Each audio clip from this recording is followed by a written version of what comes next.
નતાભાઈ, કોંગ્રેસમાં તમારો વાપસી બદલ ખૂબ ખૂબ અભિનંદન. અત્યારે કોંગ્રેસ પક્ષમાં આવવાથી કોંગ્રેસ પક્ષને મજબૂતી મળશે, તો આ બાબતમાં તમારું શું કહેવું છે?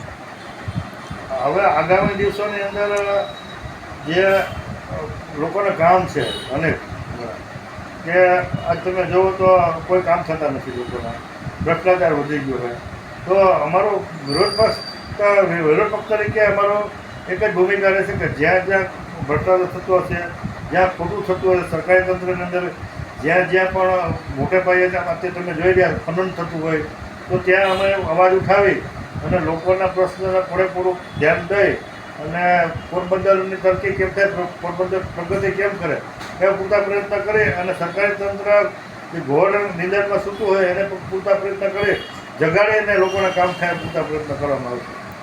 નતાભાઈ, આની પહેલાં પણ તમે લોકોના અનેક કામ કરતા આવ્યા છો, તો કોંગ્રેસમાં આવવાથી હવે વધારે તમારી કઈ ટાઈપની કોંગ્રેસની નીતિ તૈયાર કરશો?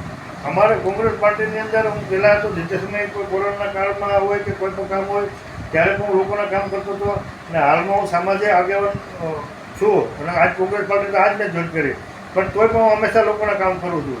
એટલે મારી પાસે હંમેશા નાના માણસો અપેક્ષા લઈને આવે એટલે કામ કરું છું. એ કોંગ્રેસ પાર્ટી જોઈન કરી કોંગ્રેસ પાર્ટી પણ મજબૂત થશે, કારણ કે લોકોના હું કામ કરવાનો છું. મારી સ્વભાવ છે કે લોકો મારા ઘરે આવે અથવા મારી ઓફિસે આવે એટલે હું તન મન ધન છે એને કામ લાગું છું અને એના જે કંઈ કામકાજ હોય કે સામાજિક પ્રશ્ન હોય એનું નિરાકરણ 100% હું લઈ આવું છું. એટલે લોકોનું કામ થશે તો 100% પાર્ટી પણ મજબૂત થશે.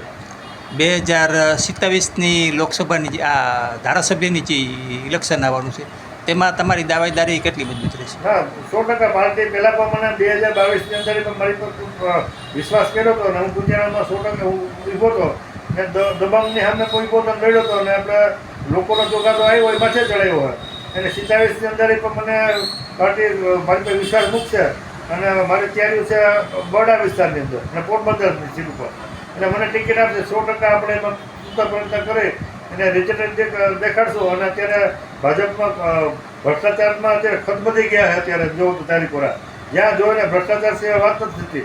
એટલે મને લોકો પર વિશ્વાસ છે કે મને ટિકિટ મળશે તો 100% આપણે જીતશું, જંગી લીધશે અને લોકોને કામ કરશું. અવસરની ટીમ તરફથી તમને ખૂબ ખૂબ શુભેચ્છા નતાભાઈ. થેન્ક યુ, આભાર તમારો ખૂબ.